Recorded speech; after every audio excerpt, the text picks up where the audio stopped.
Bienvenidos, benditos hermanos en Cristo Jesús, bendito pueblo de Dios, a un día, a una enseñanza más que Dios nos está permitiendo en su misericordia. Y digo un día más para todos los que somos acreedores, para todos los que estamos echando mano de estas riquezas, amándole, amando al prójimo. Un día menos para los perezosos, para los incrédulos, para los que no están en este camino. Un día menos, porque proféticamente los tiempos son peligrosos.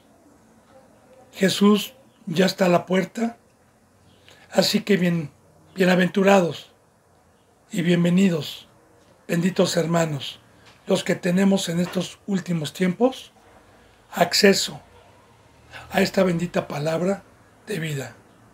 Que claro que Dios quiere que todos los hombres sean salvos y vengan al conocimiento de la verdad, pero no todos quieren.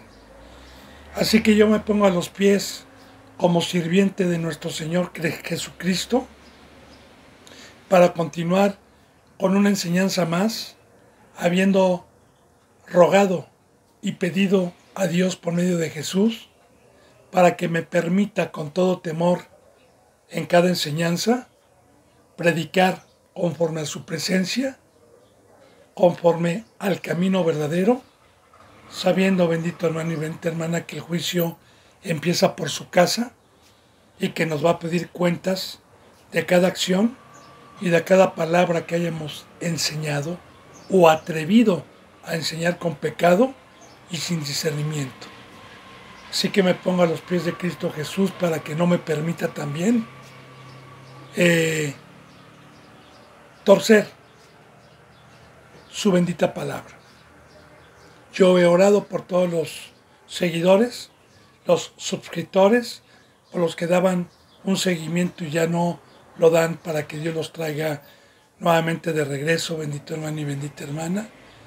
He orado por todos los que están en México, en Estados Unidos, en España, en Ecuador, en Perú, en Colombia, en Brasil, en Chile, en Puerto Rico y en todo lugar donde Dios permita que llegue esta enseñanza.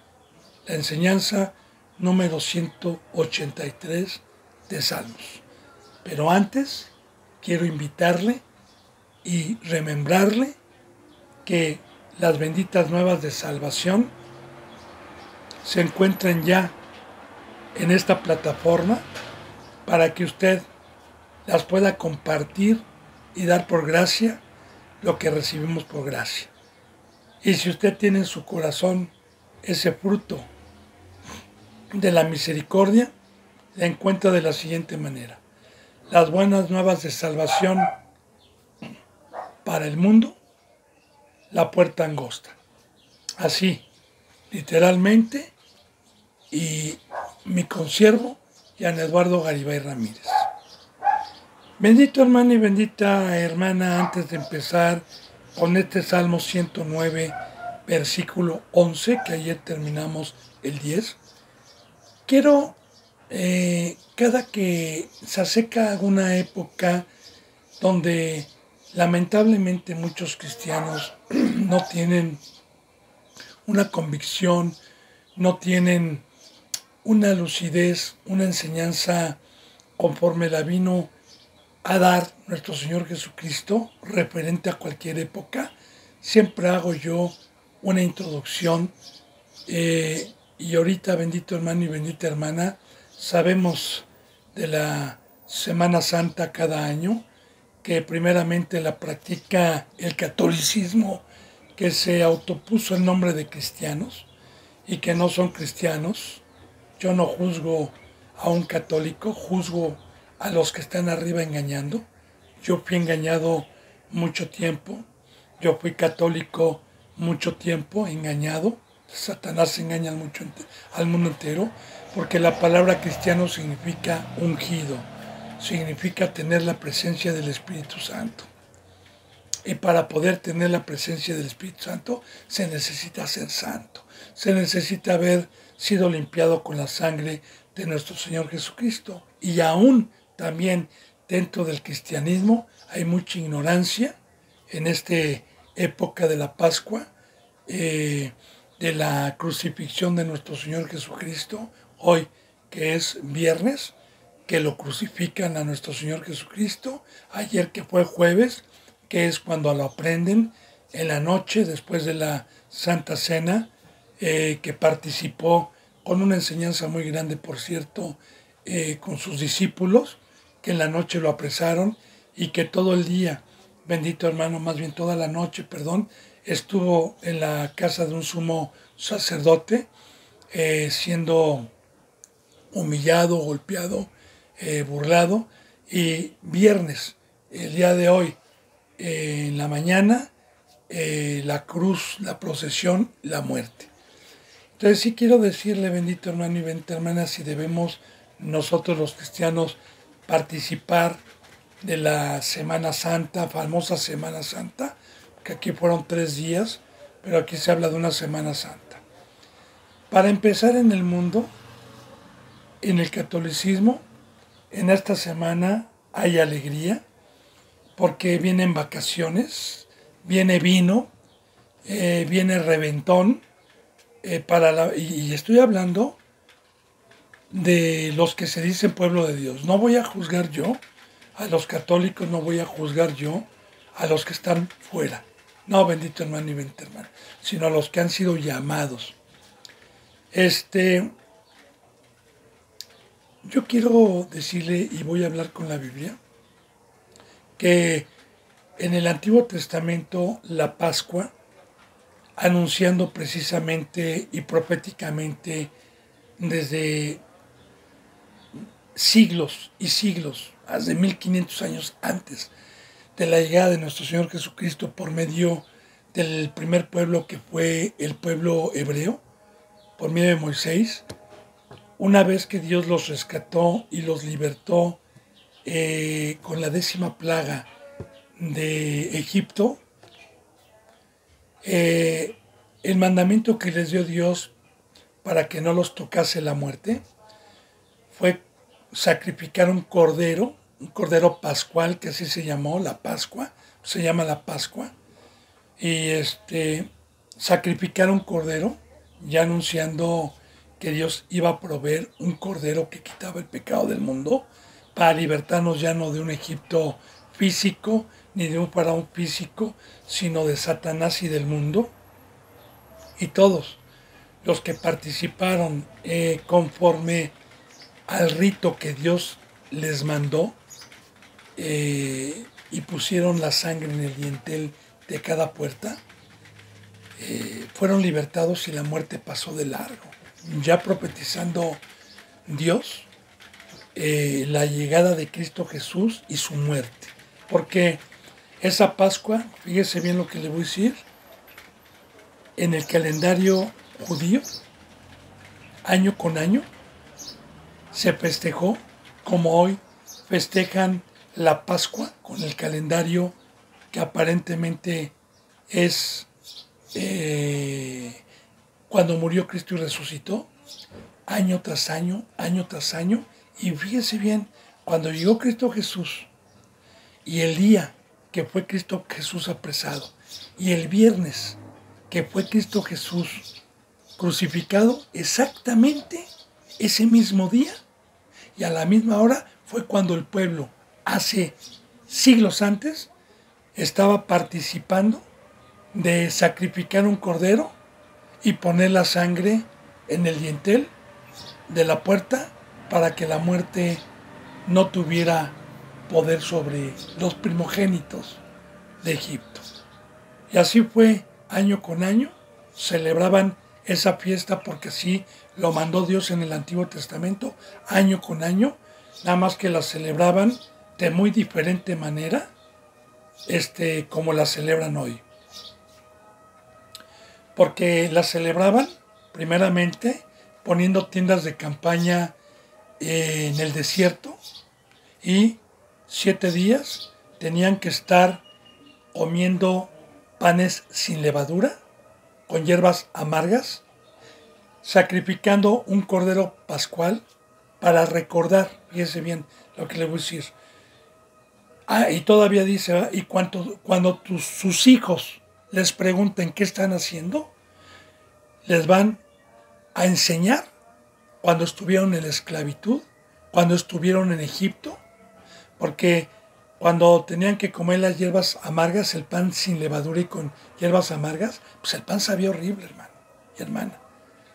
Era amargo, pero todo tenía un simbolismo.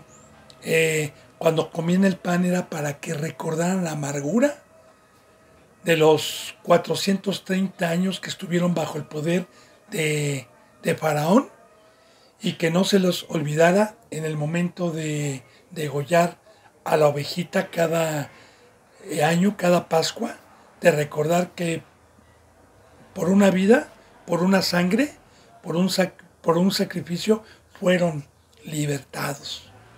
Que no se les olvidara la esclavitud, que no se les olvidara nunca cómo Dios los rescató con mano poderosa de 430 años de esclavitud. Esa era la Pascua, así bien exactamente. Y no podían tener ningún trabajo durante la semana en las tiendas de campaña, en los tabernáculos, sino únicamente estaban en oración, únicamente estaban glorificando al Padre, y para que no se les olvidara de dónde los había sacado. Ya como una sombra de lo que iba a venir en el Nuevo Testamento, cuáles son los mandamientos referente a cada año que nuestro Señor Jesucristo fue aprendido y fue sacrificado, o más bien Él se ofreció para ser sacrificado voluntariamente. Hoy, ¿qué tenemos que hacer bíblicamente los cristianos? Se vaya a llevar quizás una sorpresa de lo que le voy a decir, o quizás ya lo sepa. En estas épocas, bendito hermano y bendita hermana, sobre todo lo que es el catolicismo, mete dentro de la televisión películas de Cristo, de la crucifixión principalmente. Y hay una que yo veía antes de ser cristiano, cuando era yo católico. Dios me llamó a mí a los 42 años, ya tengo 60 años. A mí me llamaba mucho la atención una que se llamaba La Pasión de Cristo, que fue una de las películas más fuertes, pegada a la realidad, según ellos, de nuestro Señor Jesucristo. La Pasión de Cristo, yo creo que yo le hablo así porque es una película muy conocida, que quizás haya tenido usted ya la oportunidad de haberla visto. Bueno, sobre todo en estas épocas, ¿no? Y sí quiero decirle que esa película, La Pasión de Cristo, no tiene nada que ver con lo que Cristo Jesús verdaderamente padeció en la cruz. Porque yo ya le he dicho, ¿verdad? En Salmos 22 dice cómo quedó Cristo descarnado, que se le podían contar todos los huesos. O sea, otra cosa muy diferente. Claro que no van a pasar esa carnicería en la televisión. La similitud del sufrimiento, de la similitud de la realidad, y que el Padre permitió, pero siempre con simbolismo, siempre con conocimiento. Entonces, bendito hermano y bendita hermana, ¿cuál es el mandamiento hoy para nosotros? En esta semana, pues quiero decirle, y voy a tocar la bendita palabra de Dios para saber cuál es nuestra Pascua el día de hoy, para saber cuál es el mandamiento de Dios, no como el primer pueblo que era cada año. Vamos, acompáñenme a 2 de Corintios, por favor. Esta no es la enseñanza del día de hoy. Vamos a seguir con Salmos. Simplemente es una introducción nada más, como deber, como cristiano, pues debo de enseñar. Y si usted quiere una enseñanza más profunda sobre esto, con mucho gusto. Recuerde, están los contactos para que yo pueda mostrar. Vamos a 2 Corintios 5, por favor. 14. Y aquí voy a empezar a explicar qué debe de hacer un cristiano por el sacrificio que Cristo Jesús hizo en este día. Dice en el 14, porque el amor de Cristo nos constriñe, pensando esto, que si uno murió por todos, luego todos morimos, o todos murieron, o todos morimos por él. Ahí está. Primeramente, a mí cuando yo veía la pasión de Cristo y en estos días me constreñía el amor, me constreñía lo que Cristo Jesús hizo sin conocimiento todavía profundo de lo que realmente vino a hacer. Pero un verdadero cristiano, si valora el amor de Dios primeramente, que no escatimó a su Hijo, y de igual manera el amor de Cristo, que no escatimó el ser igual a Dios a cosa que aferrarse, y que se despojó de sí mismo y ofreció su vida voluntariamente, si a usted le constriñe esa muerte, yo no voy a hacer como hacen en muchos países, aquí en México también lo practican, de hacer una procesión de cargar la cruz. Aquí en México, por ejemplo, es muy famosa la procesión que se lleva en Ermita Iztapalapa, un municipio de aquí de la Ciudad de México, una alcaldía. Y en otras partes del mundo también hay procesiones, no nada más aquí, ¿verdad? Y figuran y escogen a alguien para cargar la cruz. Ya le dije que no los estoy juzgando, pero cristiano, que esté en este camino, que practique eso, o que practique en esta semana el estar de vacaciones, o el estar tomando, o el aprovechar, cristiano que no es cristiano, porque ahorita vamos a ver qué es lo que tenemos que hacer. Entonces, si Cristo murió por mí, ¿pero a qué murió? Porque es muy importante saber que si Él murió, luego todos morimos. Porque Jesús dijo, yo soy el camino, la verdad y la vida. Todo el que viene a mí, imíteme. El que no toma su cruz. Y la cruz fue el instrumento en donde Cristo Jesús murió. Pero vamos a ver a qué murió. El que no tome su cruz y me siga. ¿A dónde? A Gólgota. Todos los días. No puede ser mi discípulo. Ahora bien, ¿qué es morir juntamente con Cristo? Como lo dice en Romanos 6. Romanos 6 dice que los que fuimos bautizados, los que fuimos plantados juntamente con Él por fe, morimos. ¿A qué morimos? A la carne. Cristo Jesús, su carne fue despedazada con una enseñanza muy grande de Dios. Que la carne y ese ser que adquirimos cuando entró el pecado al mundo, que fue un ser carnal, de carne, nos convertimos a la imagen del enemigo y por naturaleza nos alimentábamos de la mesa del diablo, de las cosas terrenales, de las cosas de aquí abajo. Cristo Jesús, recuerda que dijo en San Juan capítulo 3, de cierto te digo, lo que es nacido de carne, carne es, y lo que es nacido de espíritu, espíritu es. Nadie puede entrar al reino de los cielos si no nace de nuevo. Y el nacimiento, para poder nacer espiritualmente, primeramente necesita una muerte, que es la muerte de la imagen del terrenal, la muerte de tener la imagen del diablo, la muerte de ser un ser carnal y por fe pasar a ser un ser espiritual. Y la palabra morir es separarme de lo terrenal, separarme de lo animal y por fe resucitar un ser espiritual y no andar en la carne, sino andar en el espíritu. Eso no es en esta semana. Nosotros, los verdaderos cristianos, anunciamos la muerte de Cristo Jesús, como le voy a enseñar, todos los días, como Pablo lo dijo, porque nosotros llevamos la muerte en nuestro cuerpo para que la vida se manifieste en ustedes. Pero qué muerte, la muerte al mundo, la muerte a la carne, la muerte de la cruz, porque Jesús murió en la carne y resucitó en espíritu. Claro que Cristo Jesús cuando resucitó 40 días se dejó ver, se dejó palpar, pero después ya no lo conocimos así, como lo vamos a ver. Ya, si a Cristo lo conocimos en carne, ya no lo conocemos así como lo vamos a ver. Entonces, si verdaderamente le constriñe y si verdaderamente es un cristiano, yo todos los días estoy en la cruz.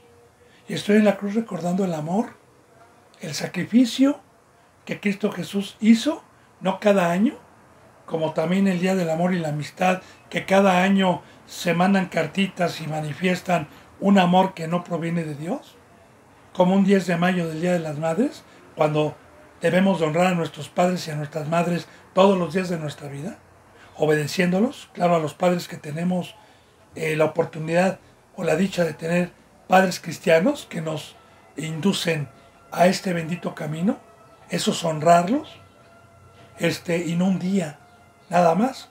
De igual manera también, en el Antiguo Testamento fue una sombra, sí lo permitía Dios, porque era una sombra, eran cultos para que viniera lo verdadero. Ahora, dice entonces en el 15, y por todos murió Cristo. Dice, para que los que vivan o viven, ya no vivan para sí, sino para aquel que murió y resucitó por ellos. Ahora, cuando vino Cristo Jesús, todos estábamos muertos. ¿Por qué? Porque dice la palabra que por un hombre entró el pecado al mundo y por el pecado la muerte, por cuanto todos pecamos, Adán y Eva. Todos pecaron, todos estábamos muertos. Entonces, Cristo Jesús cuando vino dijo, yo soy la resurrección y la vida. Pero, ¿cuál es el pacto? ¿Para qué me resucitó? ¿Para qué me sacó de la muerte? Para darle mi vida. Para ya no vivir para mí, para ya no vivir egocéntricamente, para ya no tener un trabajo que me da dinero, sino para la obra, para anunciar, para estarle lavando los pies. Aquí lo dice bien. Y por todos murió Cristo.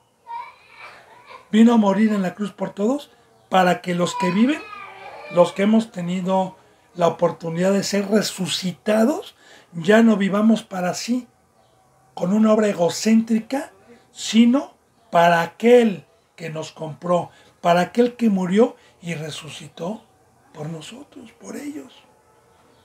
Entonces, esta es la Pascua verdadera de un verdadero cristiano. Por eso Cristo Jesús, antes de ir a la cruz, en la Santa Cena, nos deja la nueva Pascua. Ya no la hizo en tiendas de campaña, ya no la hizo con hierbas de hisopo, no, ya la hizo con pan y con vino, cuando partió el vino y cuando pasó el vino a sus discípulos. Ya no fue 7 días, sino el darnos a beber de su sangre y a darnos de comer de su pan es el que come su carne y bebe su sangre. Jesús dijo en San Juan 8, el que no come de mi carne y bebe de mi sangre, no puede venir en pos de mí. Y comer su carne es tomar la cruz, tomar su carne es morir con él. Tomar su sangre es vivir para él, derramarle la sangre a Cristo y al prójimo. Y eso es todos los días, bendito hermano. Y fíjense lo que dice en el 16. De manera que nosotros, los cristianos verdaderos, de aquí en adelante, a nadie conocemos según la carne. Ya no. Y aun si a Cristo conocimos según la carne, ya no lo conocemos así. Entonces, fíjese bien, ¿verdad? Si a Cristo lo conocimos según la carne, a Cristo yo ya no lo conozco así. Cristo Jesús es espíritu. Y de igual manera, un verdadero cristiano, si sigue siendo de carne, y el fruto de saber si es espiritual o si es de carne, es muy simple. Si ese cristiano sigue en el mundo, sigue con la avaricia, sigue con las cosas que trajo Satanás, no es un cristiano. Y si ese cristiano está en la cruz, está buscando las cosas de arriba, está caminando en el mar, está totalmente muerto al mundo, entonces es un ser espiritual. Bendito hermano y bendita hermana. Es un ser espiritual Y a estos son a los que conocemos como familia de Dios. Y dice en el 17, fíjese bien, de modo que si uno está en Cristo, aquí está, fíjese bien la Pascua, nueva criatura es, las cosas viejas pasaron, y aquí todas son hechas nuevas. Sí, lo viejo pasó. Cristo Jesús ya no está en carne. Cristo Jesús ya es un rey. Cristo Jesús está a la diestra del Padre. Cristo Jesús se le dio todo poder. Ya lo viejo pasó. Lo que estuvo en carne ahora es poderoso. De igual manera, lo viejo pasó. La carne, el ser animal, el ser monstruo pasó. A mí me constriñó que si Él murió por mí, yo también morí por todos, para dar mi vida, para dar por gracia lo que recibí por gracia. Bendito hermano y bendita hermana. Y como le digo, yo no soy de los representantes en esta congregación que les esté recordando a mis ovejitas cada que llega un año esto. Aquí lo hago porque hay gente que no conozco en YouTube y hay gente que no tiene el conocimiento porque muchos tuercen las escrituras. Entonces, la muerte de Cristo se anuncia todos los días con hechos. Mire, vaya a 2 Corintios 4, por favor. Versículo 10. Y mire lo que dice aquí. Llevando en el cuerpo siempre por todas partes la muerte de Jesús, para que también la vida de Jesús se manifieste en sus cuerpos de ustedes. Lo voy a explicar. Y aquí está la Pascua, no es un día, no es una semana, no son vacaciones, no. Los 365 días del año, si me constriñe la muerte de Cristo, yo desde que soy cristiano estoy entregado, estoy en la cruz. Llevando, fíjese bien lo que dice Pablo, llevando en el cuerpo. ¿En cuál cuerpo? En el cuerpo que estaba Pablo en ese momento, llevando en mi cuerpo, en el cuerpo siempre, ¿qué siempre? Lunes, martes, miércoles, jueves, todos los días, siempre, por todas partes, en Efesio, en Esmirna, en Pérgamo, en Asia, en todas partes, la muerte de Jesús. ¿Cuál muerte? La carne, las pasiones desordenadas. Dice, llevando siempre la muerte de Jesús, para que también la vida de Jesús se manifieste en vuestros cuerpos. ¿Sí? Porque quiero decirle, bendito hermano y bendita hermana, que un siervo, si no está muerto, no puede llevar vida. Y la vida es tener a Dios y llevar un verdadero pan, llevar una verdadera doctrina. Es el requisito que Dios me pide y pide a cualquier ministro. No tener comunión con Satanás, con el mundo, estar totalmente a los pies, ser un ser espiritual. Entonces, nosotros predicamos con ejemplo cuando decimos que no se debe de tocar los ídolos, que no se debe de tocar la mesa de Satán, con ejemplo. No ponemos cargas. Si yo predico, yo no tengo empresa, yo dejé todo eso, dejé negocios, dejé oportunidades que me ofrecían a mí para hacer dinero, pero ¿sabe que a mí me constriñó la muerte de Cristo? Y me dijo, te compré, ya no quiero que estés en la carne, te compré para que derrames la sangre, tu vida, y que lleves en el cuerpo mi muerte para que des vida. Yo espero que vayamos entendiendo, hermano, ¿sí? Porque el obispo debe de estar totalmente en la cruz, irreprensible, ningún pecadito. Entonces, llevamos la muerte y esa es la Pascua. Eso es, no un fin de semana, no, todos los días nosotros estamos recordando la muerte de Cristo, enero, febrero, marzo, abril, mayo, junio, julio, agosto, septiembre, octubre, noviembre, año con año. Todos los días estamos dando testimonio. Y fíjese lo que dice entonces en el 11. Porque nosotros que vivimos, siempre estamos entregados a muerte, en el 11. Cristo Jesús me resucitó, ¿para qué? Para estar alejado del mundo, para estar separado de Satanás, porque la palabra muerte es alejado. Él me compró para estar a sus pies. Él me dio vida para estar totalmente, y ahí está la Pascua. Ahí está la verdadera celebración. Ahí está tomar de su copa. Ahí está comer de su pan. Porque nosotros que vivimos siempre estamos, siempre otra vez, fíjense, siempre estamos entregados a muerte. Siempre. Por causa de Jesús, aquí está. ¿Verdaderamente le constriñe lo que hizo Jesús? Aquí está la fidelidad. Dice, para que también la vida de Jesús se manifieste en nuestra carne mortal. Porque mi carne me pide la mesa del diablo. Mi carne por naturaleza me pide las cosas de ahí. Pero si yo estoy muerto, si yo le digo no a mi cuerpo, entonces el poder de Dios se manifiesta en esta carne para quemar los deseos de la carne y no pecar. Dice en el versículo 12, de manera que la muerte actúa en nosotros y en ustedes la vida. Esta es la verdadera Pascua. Pero ¿qué muerte? No torzamos las escrituras porque yo no adoro a la muerte, no. ¿Qué muerte? La que Cristo Jesús nos trajo, le explico.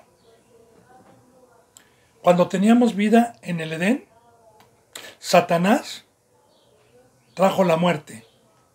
O sea, nos separó. La palabra muerte es separación. Con engaños nos separó de la obra de Dios. Y ahí estuvimos muertos. Y Satanás tuvo el imperio por mucho tiempo. Luego llegó Cristo Jesús y nos ofreció también una muerte. ¿Qué es muerte? Sepárate de Satanás, sepárate del mundo, sepárate de su sabiduría, sepárate de todo y entrégate a ti, a mí, porque yo te escogí para amarme, para una obra. Quiero toda tu sangre como yo la di por ti para rescatarte. Entonces, ¿cómo puede actuar la muerte en mí? De no regresar al mundo con el fuego de Dios, con Cristo Jesús, porque no es por obras, sino por fe. Y por eso le digo a Dios, que descienda el fuego, que descienda el fuego, que descienda el fuego de Dios, que descienda el fuego, que descienda el fuego, que descienda el fuego de Dios. Y hay un altar para ti, claro. En el altar hay leña, está el fuego de Dios, hay lumbre, hay fuego que consume los deseos de nuestra carne. Y no es por obra, sino por fe. Entonces, de manera que la muerte actúa en nosotros, es Dios que nos separa, nos inclina, y en ustedes la vida. Entonces, un representante debe de estar muerto para poder llevar vida. De igual manera, si Cristo Jesús no hubiera muerto, no nos hubiera traído vida.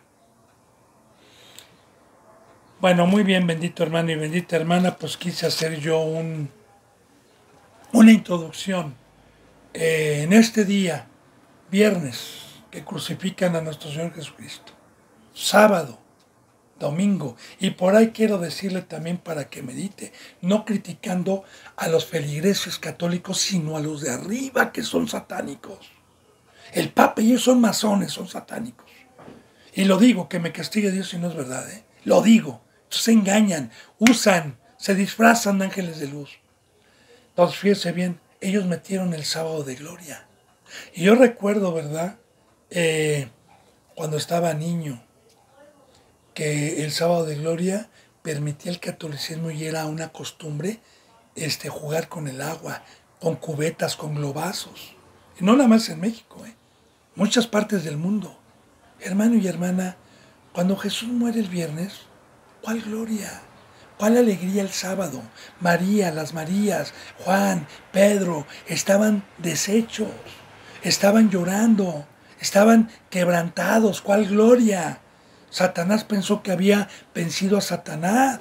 Satanás pensó que había vencido a Cristo. Sábado hubo con los verdaderos seguidores de aquel entonces de Cristo, hubo consternación, hubo lágrimas. sábado, domingo y hasta el tercer día. Quiero decirle, el agua representa la vida, el agua representa el Espíritu Santo, todo lo que ha traído el catolicismo de arriba, engaña con imágenes satánicas, como la hostia que representa el sol, ¿sí? Como la inscripción que ponen en su cajita IHS, donde sacan la copa y la hostia. Todo tiene simbolismos satánicos. Cuando quiera también, bendito hermano y bendita hermana, una enseñanza sobre los simbolismos, que yo no pierdo tanto tiempo en eso, sino en estos tiempos en dar una doctrina para que se entreguen a Cristo. Y ya los que se entregaron, entonces lo podemos hacer, pero ahí están los contactos. Con mucho gusto se los pongo. Entonces, Cristo Jesús y la gloria verdadera, la alegría, viene el lunes. Cuando Cristo Jesús ya no fue encontrado, que llegó María, y avisó, ya no encontró a Cristo. Luego Pedro y Juan fueron, y así se divulgó, luego Cristo Jesús apareció. Bueno, yo espero que esta breve introducción con la bendita palabra le haya servido, bendito hermano y bendita hermana, de todo corazón. Entonces, vamos a continuar, por favor, con Salmos 109. Nos quedamos en el 11. Y aquí, para volver a recordar, porque ahorita acabo de dar una introducción de otro tema, estamos profetizando lo que Dios deja 750 años antes de nuestro Señor Jesucristo para el impío, todo el mal que Dios permite sin que se den cuenta, porque vimos en el 6 para remembranza, en el Salmo 109:6, ayer vimos, pon sobre el impío, está escrito, y Satanás esté a su diestra. Ahí está, pon sobre al impío a la diestra de Satanás. Y aquí estamos viendo, ¿verdad? Cuando fuere juzgado sea culpable, su oración le sea por pecado, sean sus días pocos, tome otro suplicio, hablando de Judas y también hoy de los que pecan, sabiendo, bendito hermano y bendita hermana, que esto es por fe y que muchos no se han dado cuenta de la maldición que ya tienen, porque es espiritual. Pero esto nos lo deja Dios, ¿para qué? Para temerle, para guardar, para no imitarlos. Que Dios nos los haya puesto como ejemplo y por fe. Bueno, seguimos viendo entonces en el 11, bendito hermano y bendita hermana. Dice que el acreedor se apodere de todo lo que tiene el enemigo. El acreedor se apodere de todo lo que tiene y extraños saquen su trabajo. Le voy a explicar a lo que se refiere esto. Mire, y se lo voy a decir con varias citas bíblicas como sombra de lo que iba a venir hasta llegar al Nuevo Testamento.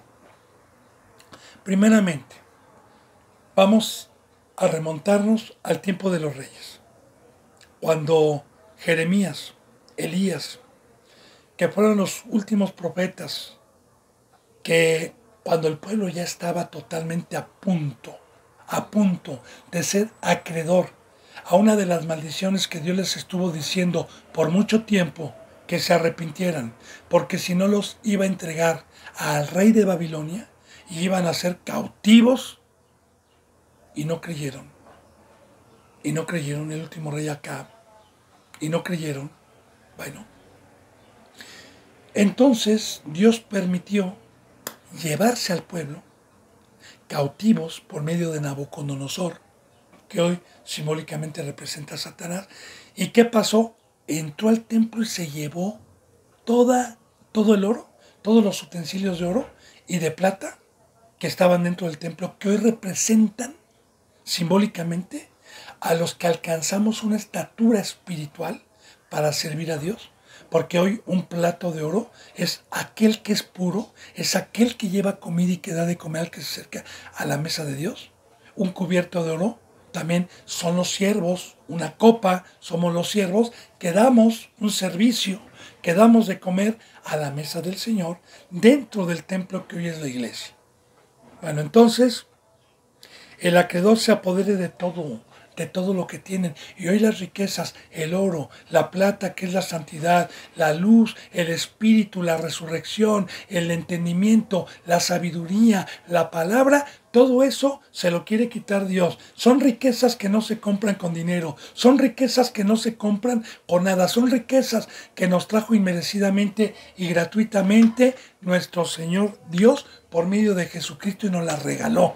Así como cuando el pueblo salió de Egipto cargado de oro y cargado de riquezas, ahí está, en donde los despojó el acreedor cuando le dijo, denme el oro, todos los que salieron con oro, denmelo y les voy a hacer un becerro, les voy a hacer un Dios. Pero ¿para quién es esto? Para el impío. Entonces, otra cita bíblica, porque le dije que iba a usar también el Nuevo Testamento.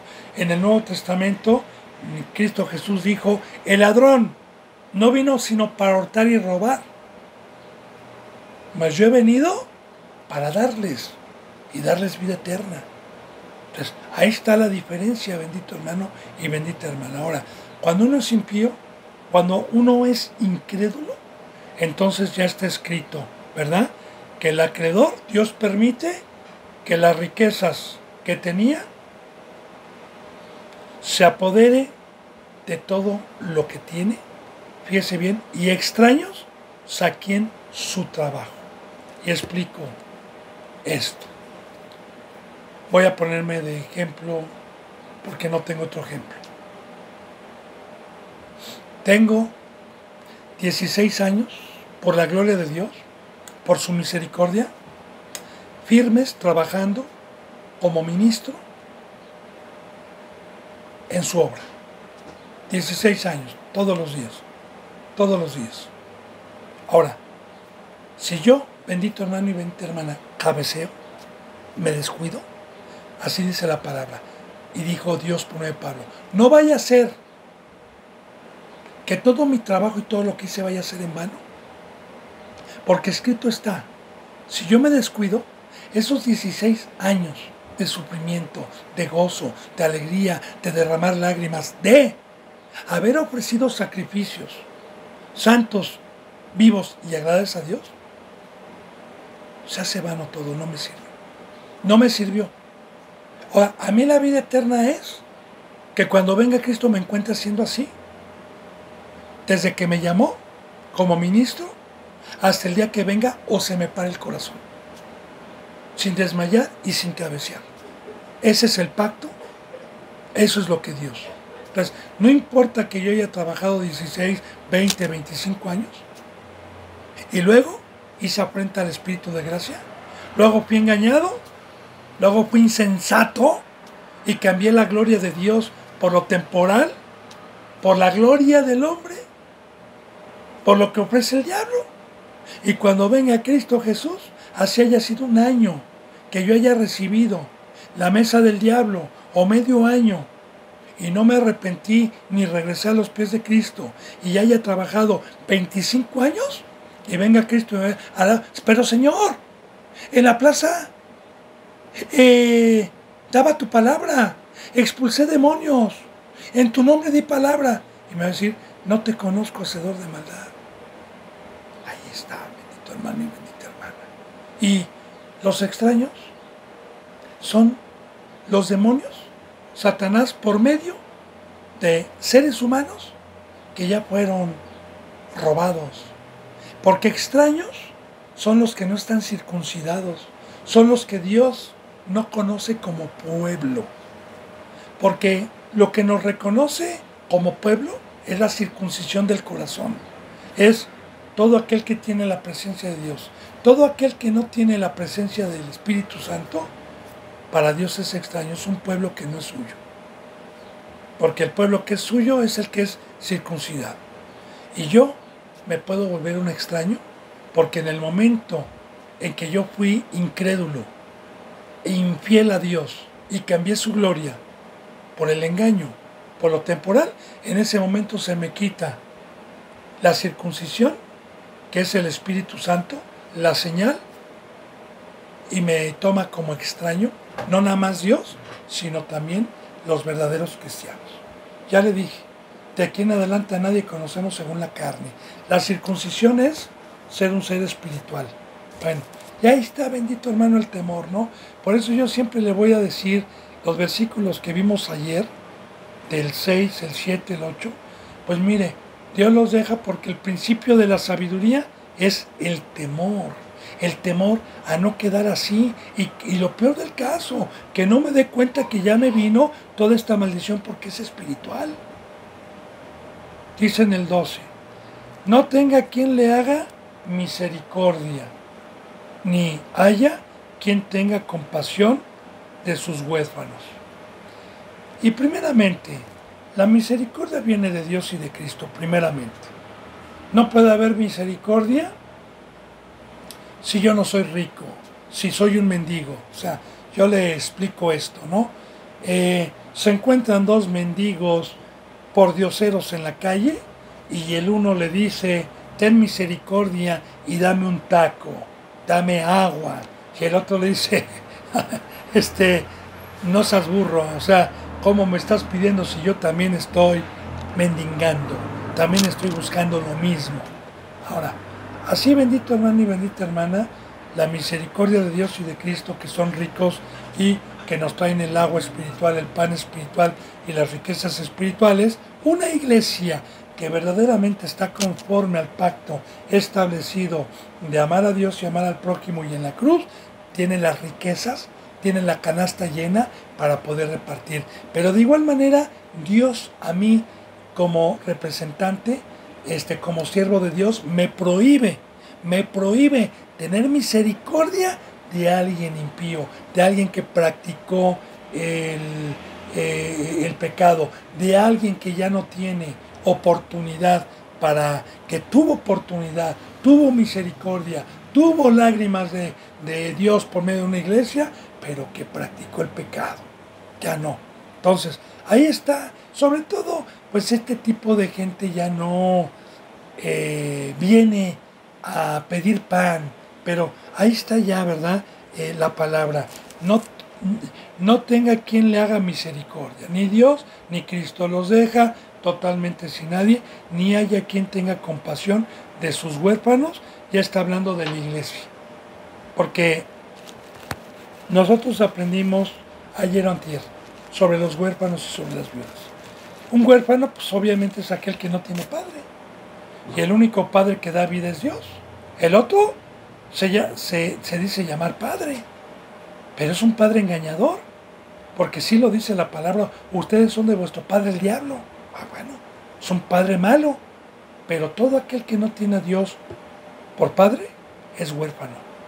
Y los huérfanos, Dios los ha dejado, se ha alejado y los ha dejado sin dirección, los ha dejado sin su poder, no los reconoce como hijos, porque hijo es aquel que es guiado por el Espíritu Santo. Esos son los hijos de Dios, según la bendita palabra en el Nuevo Testamento, en Romanos capítulo 8. Y hijos son los que son guiados por el Espíritu Santo. Entonces, para que Dios pueda reconocerme como hijo, es porque tengo su presencia, es porque tengo el Espíritu Santo de Dios. Ahora, en esas congregaciones, Dios los ha dejado sin misericordia y los ha dejado sin Dios, a sus hijos, a todos. Y yo le digo, Dios es justo, bendito hermano, porque cada quien, la mayoría de los que están en este tipo de congregaciones malditas ya por Dios, generalmente son discípulos que fueron incrédulos, que tuvieron la oportunidad, que se les hizo locura el pacto de la cruz, el pacto de una muerte, el pacto de una entrega, que se les hizo locura el que éramos extranjeros y peregrinos, que dejáramos todo para servir a Dios, y terminaron engañados por maestros que se amontonaron, que rascan el oído en estos últimos tiempos. Y ahí se quedaron, huérfanos, sin Dios. Pero ya está escrito en la bendita palabra. Dice en el versículo 13, y seguimos viendo de la maldición que les viene. Dice, en su posteridad sea destruida, en la segunda generación se ha borrado su nombre. Ahora, yo como le dije, cabeceo, me duermo. Mis hijos o las ovejitas no van a tener a Dios por Padre, y fíjate, su posteridad, todo lo que yo haga, desde el momento, porque me voy a quedar engañado, porque la mayoría de los impíos que no guardaron el pacto de la cruz y de la santidad, piensan que siguen siendo sacerdotes, que siguen siendo pastores, piensan que la obra que están haciendo es para Dios. Por eso la mayoría, hay otros que de plano ya son satánicos, pero yo hablo de los que alguna ocasión tuvieron un crecimiento espiritual. Ahora, su posteridad, lo que hagan, sea destruida. O sea, como le dije yo, muchos me dirán aquel día, Señor, Señor, en tu nombre expulsé demonios, y en tu nombre dimos en las plazas palabra. Y decir, esa obra fue en vano, fue destruida. Y luego dice, y en la segunda generación se ha borrado su nombre. Ahora, ¿qué es esto? Yo me dedico a trabajar y dejo un legado de una doctrina torcida. Porque yo quiero decirle que los metodistas, los adventistas, los del séptimo día, no vienen de ahorita, vienen de atrás. Ahora bien, ¿quiénes son los que adquieren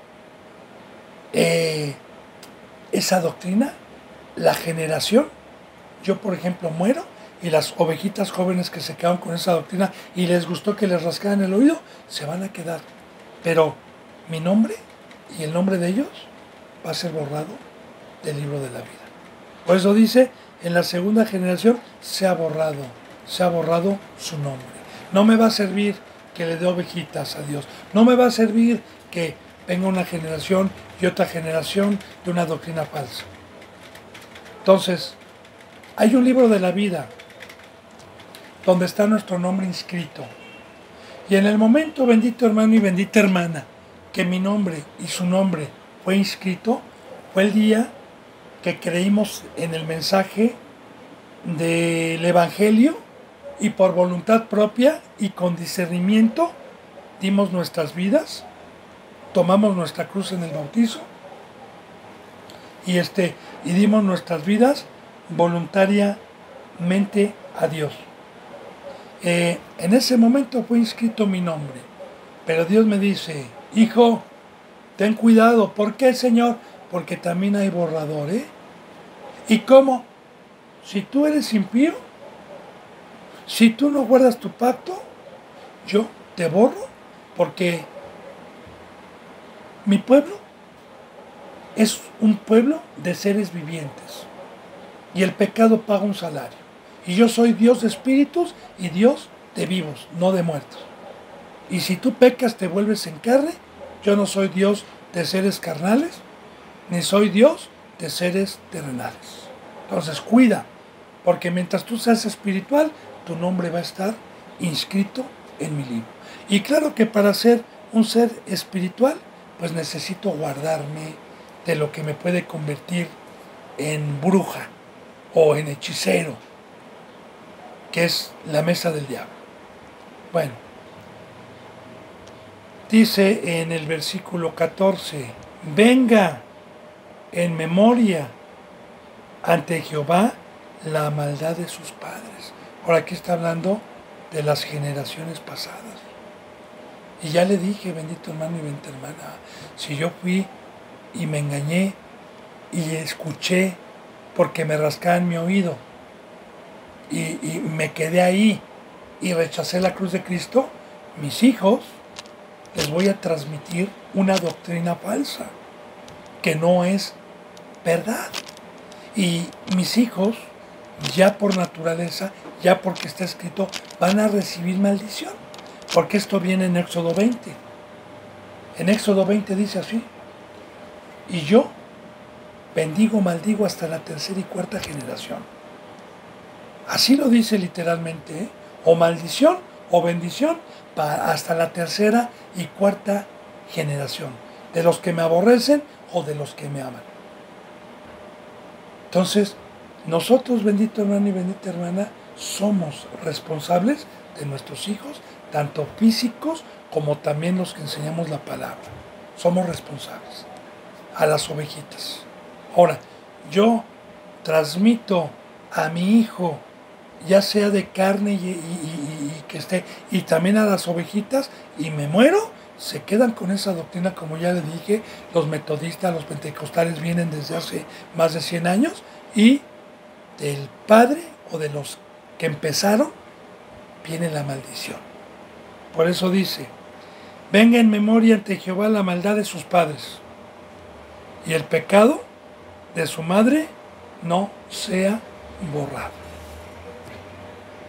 El padre, en este caso Satanás, la madre la iglesia, igual que como lo declara en el Nuevo Testamento, lo declara Dios en la Biblia. Los hijos de Dios, el padre es Dios y la iglesia, la madre, es la iglesia. El marido es Cristo Jesús. Por eso dice, venga en memoria ante Jehová la maldad de sus padres, de Satanás y de los que fueron principados, y el pecado de su madre, de esas iglesias que enseñaron, no se ha borrado. Y le voy a decir por qué la ira, por qué el furor, por qué está escrito en la ley, por qué está que se van al lago de fuego.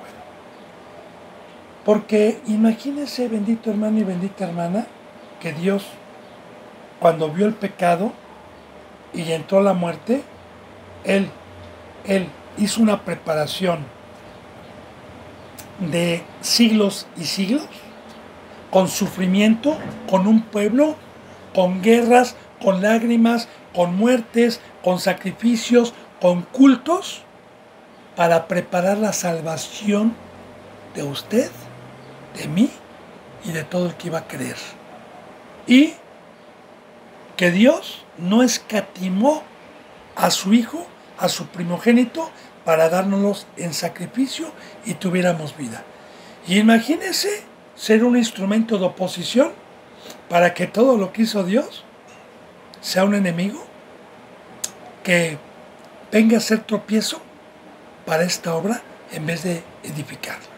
Pues ¿cómo no va a tener ira a Dios? Pues ¿cómo no va a tener este furor?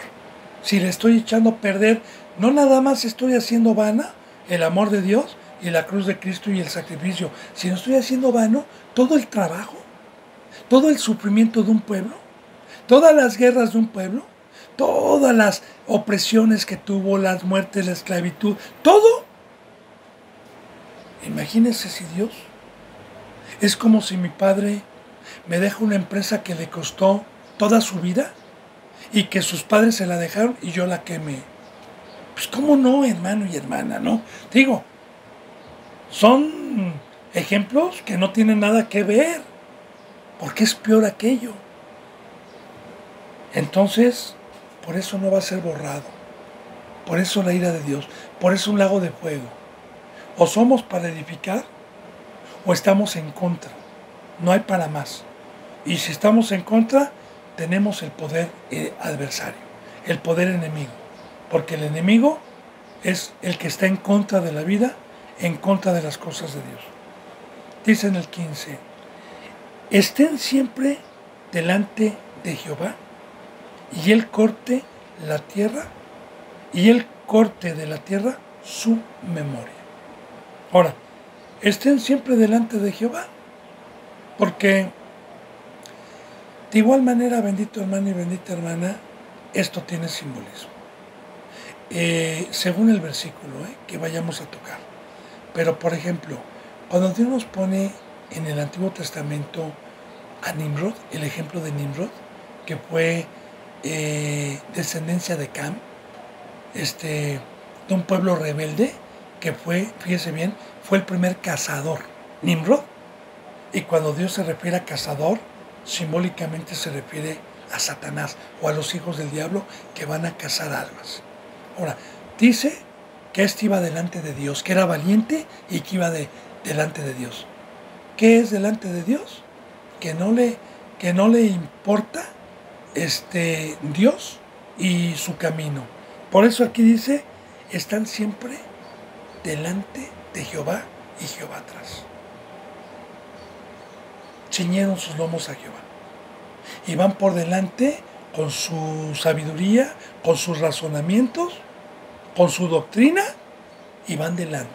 Y otra cosa es cuando vemos un versículo según el contexto, que Dios nos guía, que lo vamos siguiendo. Son dos cosas muy diferentes según el contexto y según lo que estemos leyendo. Entonces, estos siempre van delante de Jehová con sus razonamientos, no se apegan a la Biblia. Dice, fíjese bien, y Él corta de la tierra su memoria. Ahora, explico. La memoria. Voy a poner un ejemplo, por ejemplo, de Pablo. Pablo decía, porque el que me llamó es fiel. Por eso yo he dejado todo. Por eso yo estoy en naufragios. Por eso yo estoy en desvelos. Por eso estoy peleando contra los de mi nación. Por eso estoy arriesgando mi vida. Porque el que me llamó me dijo que había vida eterna y Él nunca va a olvidar la obra que yo hice. Va a tener memoria. De igual manera vemos Hebreos 11. Abel, Abraham, Moisés, Rahab, Barak, Sansón y todos los ejemplos que ponen que dejaron todo y prefirieron irse a padecer, prefirieron porque tenían puesta la mirada, dice, en el galardón. Entonces, la bendita palabra de Dios dijo, y Cristo Jesús dijo, que toda obra que hiciéramos para Dios, sea buena o sea mala, Dios iba a tener memoria y no se le iba a olvidar. Pero sobre todo, las buenas. Que toda acción, día con día, que todo sacrificio, que toda muerte, que todo amor a Dios y amor al prójimo, día con día, Dios, cuando venga Cristo Jesús, va a tener memoria. Pero de los impíos que digan, Señor, Señor, en tu nombre expulsé demonios, en tu nombre dimos la palabra, les va a decir, no los conozco y no tengo memoria, porque yo te dije que si tú pecabas, todo eso iba a ser vano. No tengo memoria, no te sirvió de nada ese trabajo. Fue en vano lo que hiciste. Palabra de Dios. Bendito hermano y bendita hermana. Bueno, ¿sabe qué, bendito hermano y bendita hermana? Bueno, a mí toda esta bendita palabra, honestamente me sirve para temer, me sirve para mejor, por fe, inclinar mi corazón al temor, a la obediencia y ir a la vida eterna. Yo espero que cada bendita palabra que Dios nos permite, cada enseñanza, sea para que dé un fruto de vida, sea para una entrega. Son los deseos de Dios por su siervo. Así que se me ha terminado la hora. Si Dios me lo permite, mañana continuaremos con la enseñanza 184. Yo les mando un abrazo y el beso del óculo santo. Que la gracia y la paz se queden con todos ustedes. Amén. Hasta mañana, si Dios quiere. Gracias.